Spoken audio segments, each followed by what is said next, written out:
Hey everybody, welcome to this month's adaptive yoga sort of Q&A. I took a couple months off, had sort of a little mishap with my body in November and had to have surgery in December. So I'm coming out of that and I'm getting ready for hip replacement on Monday, which I think would be a great topic to maybe chat about in March, because I think as yoga teachers, whether we're adaptive or not in our personal practice, my experience has been we're doing something either too much or incorrectly, because there are so many yoga teachers struggling with torn labrums in their hips. I have my beliefs about it. I have some ideas about it. And so maybe we'll talk about that. Will be my fourth hip surgery to correct the torn labrum. We're going to take everything out and just do a total hip replacement. So think about me on Monday. Wish me well. I'm taking 2 months off, so I have plenty of time to do some creative stuff that I want to do for this group, as well as just putting it out into the world. I believe that there are 4 pillars that I have found to be the most effective when we're teaching any kind of yoga, but particularly yoga in the settings that I specialize in going to. So those would be assisted livings, group homes, alternative settings like jails, halfway houses, things like that. Alternative settings. We're not in a beautiful studio like this, or in a studio maybe that you own or where you practice. We're going in to the trenches. And I believe that these 4 pillars are key in creating a class that's meaningful,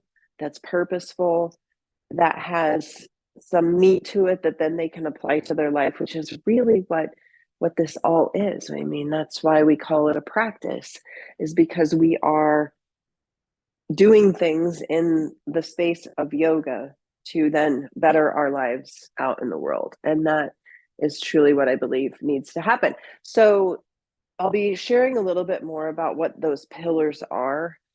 As I'm recovering, I have some ideas, and pardon me, I have a cold. It is not a great time to have a cold. I think I'm on the tail end, but anyway, little rough in the chest today. So when I do these Q&As, I do them monthly, and throughout the month, I get some questions that come in to direct message through this group.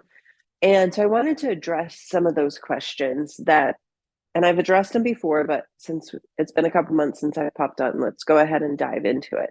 So when we're looking at marketing to agencies, like an agency in my world is considered an entity that either offers rehabilitation or day programming or living arrangements to people who cannot live on their own, or have a day that they can be independent in the community. So a day program is something where a person with a disability will go to a day program for the day. They will be supervised. Ideally, there'll be some education, some meaningful activities, things to engage them.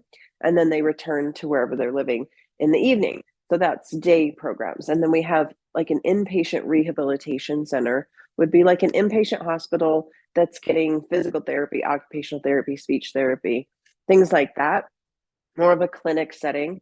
And then we have the assisted livings, which in our minds, a lot of times we think of an assisted living as an old folks home, but things are really trending in a different way these days. And they're actually even not even called facilities anymore. They're called communities, which gives this feel of like togetherness.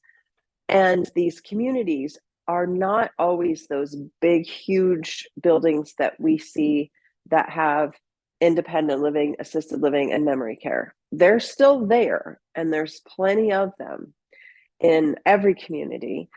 But now there's this also kind of hidden gems that not many people know about, which is an agency purchases $1 million house, $800,000 house in a regular neighborhood with sidewalks, with schools, with parks, with kids, with neighbors, renovates this house to house anywhere from 8 to 12 people.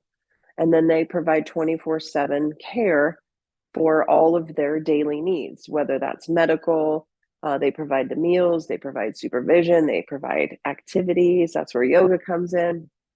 And so marketing to those agencies is something that I have found to be incredibly important to present yourself. I mean, anybody, not anybody, but anybody can teach yoga. There's a bazillion yoga teachers, especially at post pandemic, that are doing some online stuff. It's great.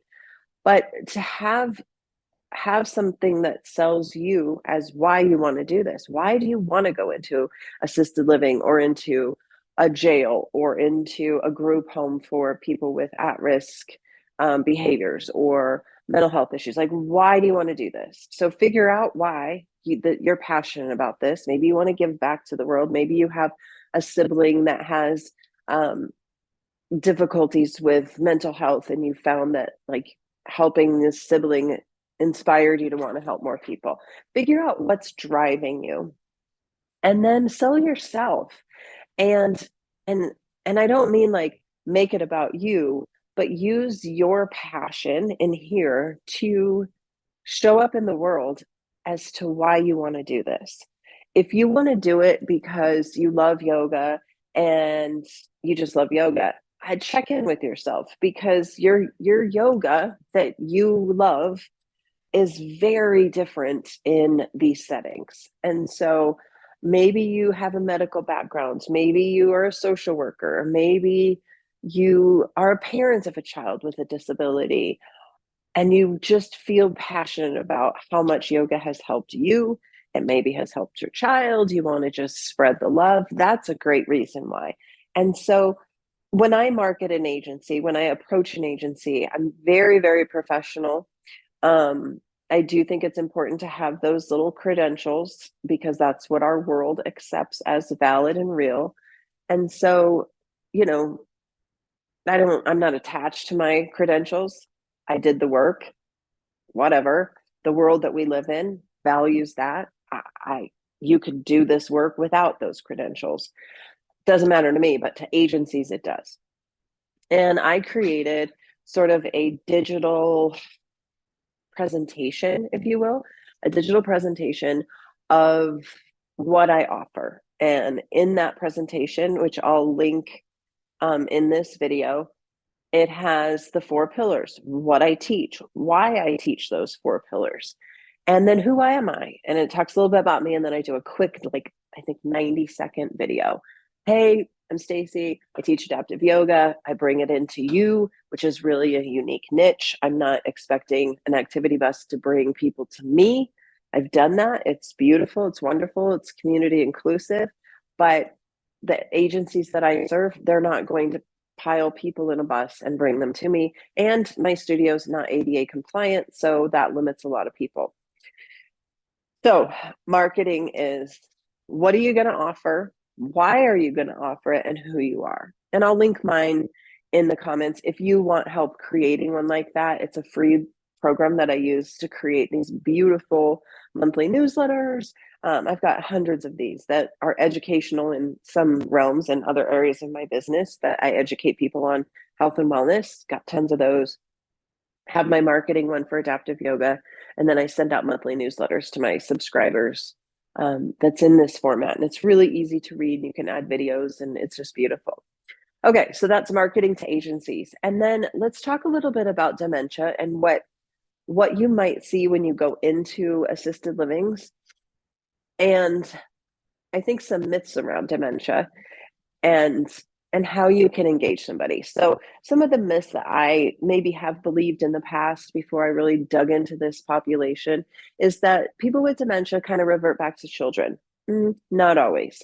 Sometimes, yes, they lose some of their cognitive skills that make them feel and look like adults, and they go back to some of more childlike things.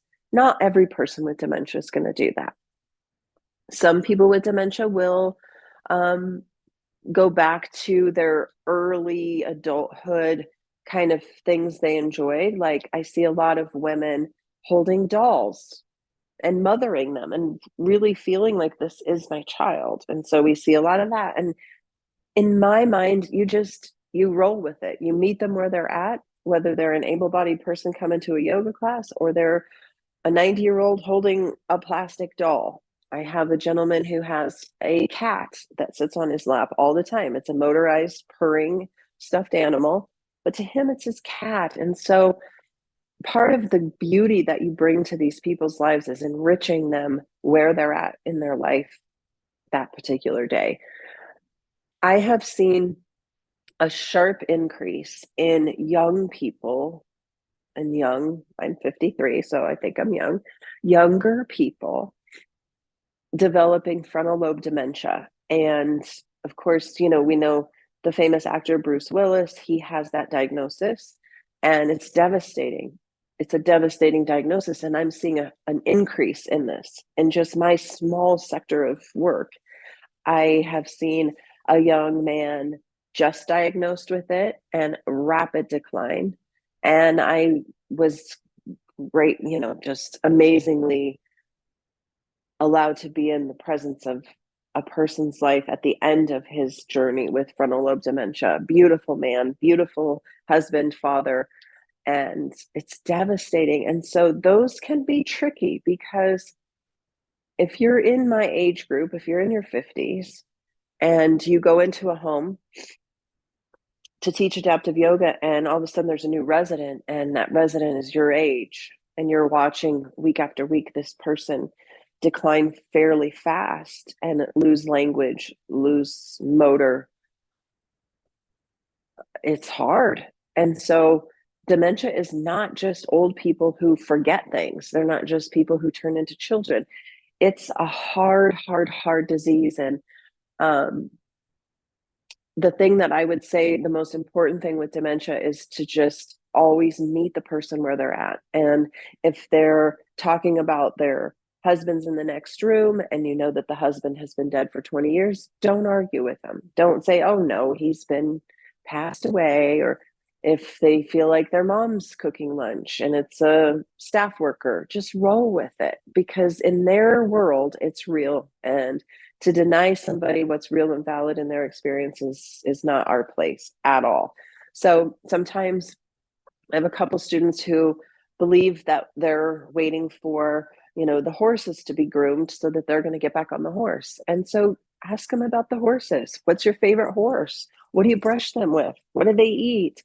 And this validates their existence. And that's the most important thing. Now, you may say, well, where's the yoga come in? And I will remind you every time I pop on these Q&As, yoga is union. Yoga is not posture. Yoga is not just asana. It is not just modifying warrior two for a chair.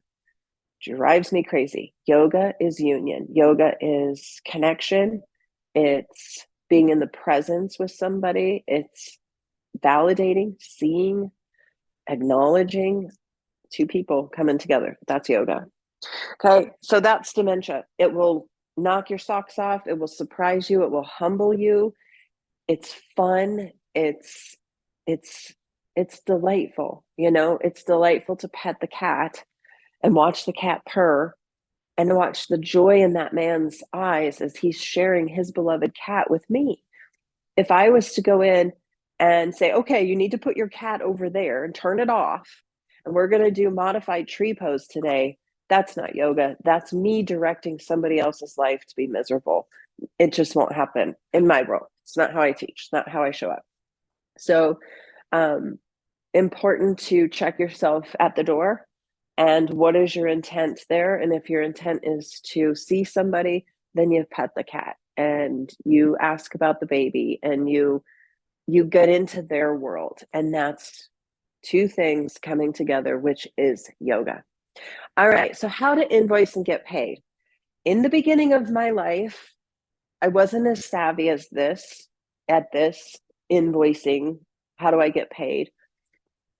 And one of the biggest struggles in general when you go into an agency, especially maybe an agency that has significantly impacted people with brain injuries or developmental disabilities, and you say, hi, I'm Stacie, and I would love to offer adaptive yoga to your residents.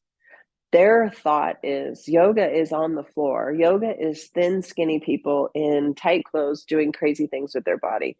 Your job is to educate that that's not just yoga, that there's so much more to yoga. And so there's an immediate bias, I think, that agencies feel that, first of all, their residents could never do yoga. And then it's just a fun little activity, kind of like bingo. And your job is to show the administrators of the agency that yoga is much more. And sometimes that requires some taking data. I talked about data collection, I think, in the first couple months of doing these videos. So they're all on this page. You can find them. But data collection validates what you offer. So if you're brand new starting out, I happy to mentor you on data collecting, why it's important, how to do it. But there's a misconception that when you approach an administrator of an agency, most of the time they're going to dismiss it as an activity. And so therefore, when you go to the end of the month and you want to get paid for your activity, it kind of gets shoved into the bottom of the bin. Like they have to pay their other things first. Eventually that comes up and you're part of a team, you're part of a service delivery that's valid and important, but it does take time. That's just been my experience. So I use an invoicing app that I pay for. I think it's like $19.99 a year. It tracks all of my agencies. I have a history of when I began, how much earnings I've made, what agency bills, gets the most billing done the quickest. I can look and see who pays. They can do a direct transfer. They can send a check. And I can click a little box on my invoice and it tells me when it was paid and how it was paid. And then I forget about it. And then at the end of the year, when I have my taxes to roll in, I can just compile all of those invoices or receive a 1099, which you will, from an agency if you make more than $600 a year. And I can put those together, match them up, make sure that we're on the same page. And so I pay for the invoice. I invoice at the end of every month. Every class, I have the date, the location. Most of the agencies' houses or facilities, communities, whatever you want to call them, are either numbered or named. Sometimes they're named by the street name. Sometimes they're numbered.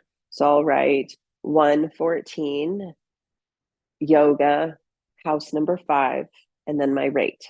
And then I just itemize every one I'm in. I find itemizing, it helps me keep track of if a house cancels. I don't want to have like a monthly rate. Like I'm going to charge $400 a month to do yoga in your resident. I like to itemize it. I like to know if I was able to get to the house twice.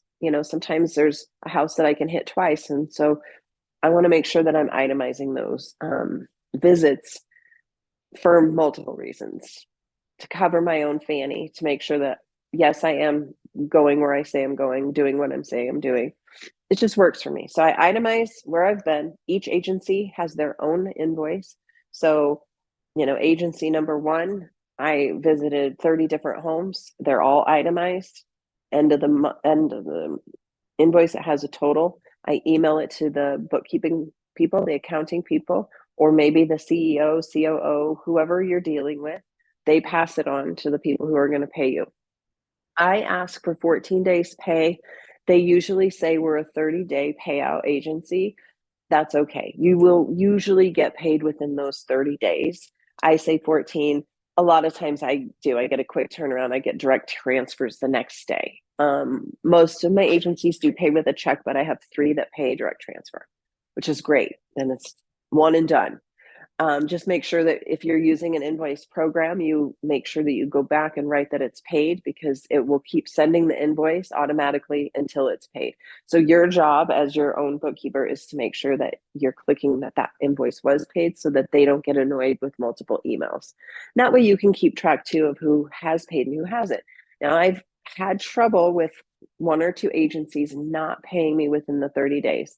So the last week of the month, I look at my invoice app and I see that these 2 agencies have not paid. So I send a personal email to my contact person at the agency, say invoice number 1010 was not paid. I am closing out my month. Can you check on that? Then they go to the bookkeeping department. They usually send an email back and say, oh, invoice got lost, or can you resend it, whatever. And so you have to be on it. And that's the business side of the business that sometimes is hard. And in the beginning, I sort of just was like, well, they'll pay when they pay. And I was sloppy. And it's not good to be sloppy, because you're a business, you're running a business, your services are valuable. And then when you see it that way, they see it that way. When I was beginning and uncertain and shy, and I presented myself that way and therefore was treated that way. So invoices are important, and staying on top of the business side. Then you have this whole other topic of taxes and what you do with all of your earnings, and how you document that tax so that you're legit. We'll talk about that maybe in March. So keep asking these questions. They're really important. And I'm hoping you're seeing, like, this isn't just about modifying tree pose. There's a lot to this. And it's important. It's really important stuff. And it'll shape and mold your business so that you're feeling fulfilled, you're feeling successful, and life is really good. Okay. So keep the questions coming. If you're not comfortable posting a question in the main feed, you can always message me. I might not get back to you right away, but I will get back to you. So closing this up, meeting people with dementia where they're at, going with it with them is fun. It's engaging. It makes them feel good. You'll leave with a different perspective. Getting paid, be on it, on it, on it. And then marketing, market yourself, market your why, market what you're going to offer. And I will share my marketing tool in the links below so that you can click on it. You'll see the 4 pillars. But the in-depth 4 pillars is coming. I'm really gonna hone in and dive into why these are so important. So stay tuned for that. And I think that's it. Wish me some good vibes on Monday the 5th. I'll be staying in beautiful resort at the medical center for 3 nights. I'm kind of excited for people to bring me food. So anyway, take care, be well, and I'll check in the coming weeks. And until then, I'm out of here. I'm going to go have a fun weekend before I head to the resort Monday. All right. I'll see you soon. Thanks for hanging out with me.